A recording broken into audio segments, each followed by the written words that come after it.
James Smith from the Thomas and Mack Center in Las Vegas.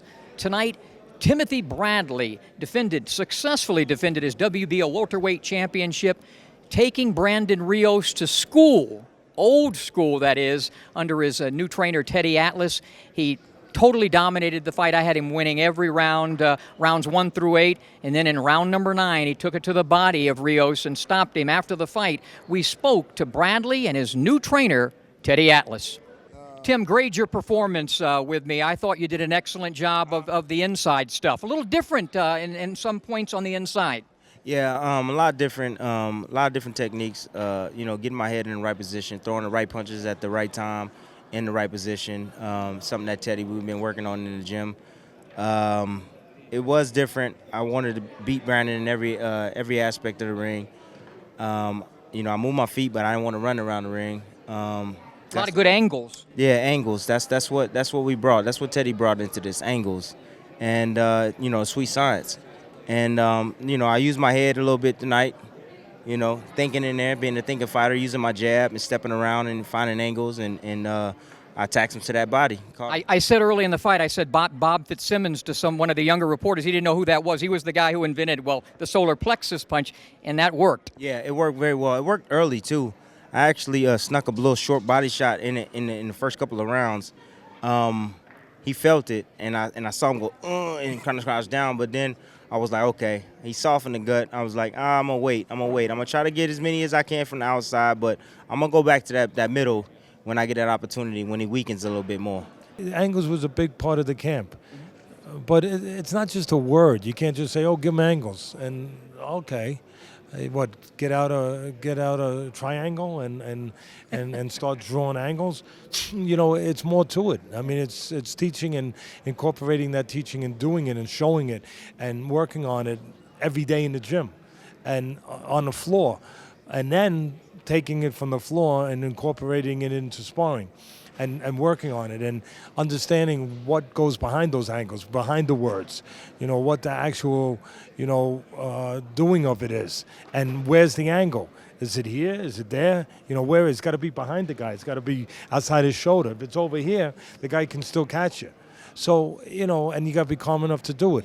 And you got to do it at the right time. So, I mean, I loved when I saw it. I got to be honest, I felt like clapping when I saw him do it, and it was very nice. Listen, the game plan all night and all camp was to take his aggression and spit it back at him. Take advantage of his aggression, make his aggression be a reckless aggression, and be able to fill the holes that he would provide for us, and then not lay around where he could come back and answer.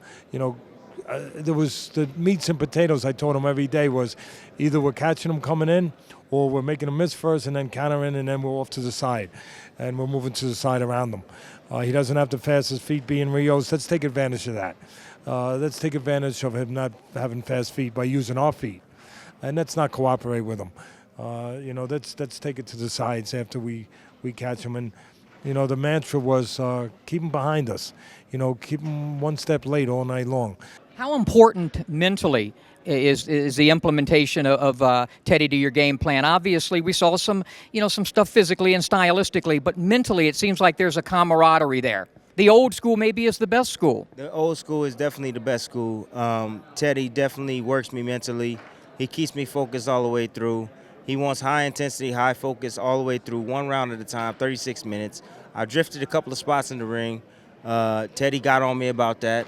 I definitely got to get a lot stronger mentally to be able to, when I step up in class, to be able to compete with the top guys out there and not fall asleep in spots.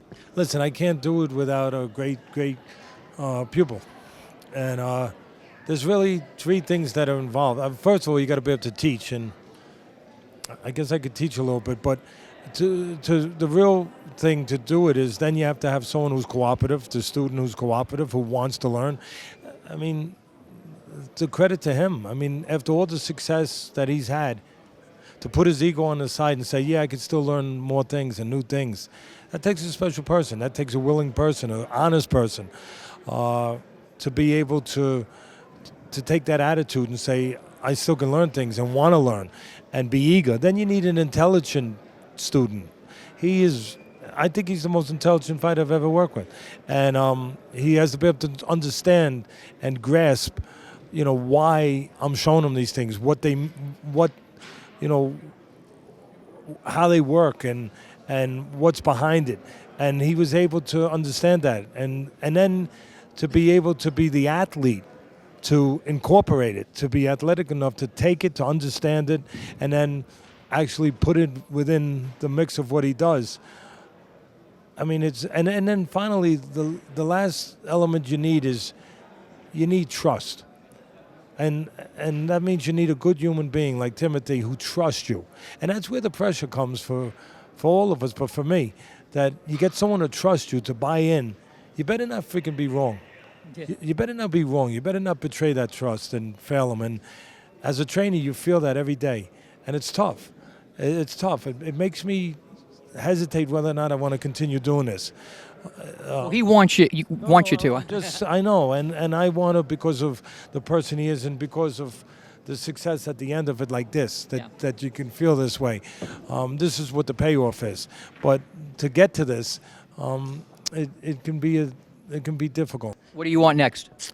I don't know. I just want some rest right now, and I'll talk it over with my team, and we'll see what's next. I don't know. There's one guy, though. He has a television show that's been on the air for 12 years. He's been waiting on the in-ring. He's been in the ring with every world champion but you. So we got to see if we can put that together for the new year.